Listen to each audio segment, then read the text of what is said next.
Hey there. Growing great organic gardens. Welcome to my channel. Today I'll be discussing growing great organic gardens. So let's dive in. The garden is a therapeutic place for many people. It can be the perfect escape from an otherwise hectic and chaotic life. There are so many different ways to get involved in gardening. Whether it's planting flowers or vegetables, starting your first garden after years of neglect, or even organic gardening supplies.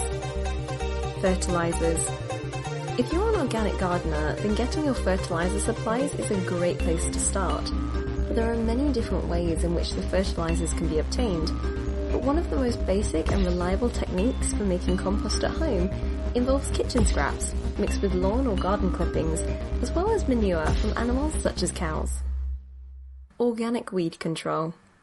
Organic farmers have many ways to keep weeds out of the garden, but mulch is one of the cheapest and easiest. From newspapers to pine needles or hay, there are a variety of options for organic gardening, with everyone's budget in mind. Organic pest control. Pest control in an organic garden can be a struggle for some, but there are many ways to naturally keep slug and caterpillar populations at bay. The first step is removing any sick plants from the area immediately, so that the healthy ones will have more of a chance against pests. Getting help. Get kids involved with planting seeds or watering plants. They'll love seeing their hard work grow. Now, while kids are not exactly supplies, they can be a great help in the garden.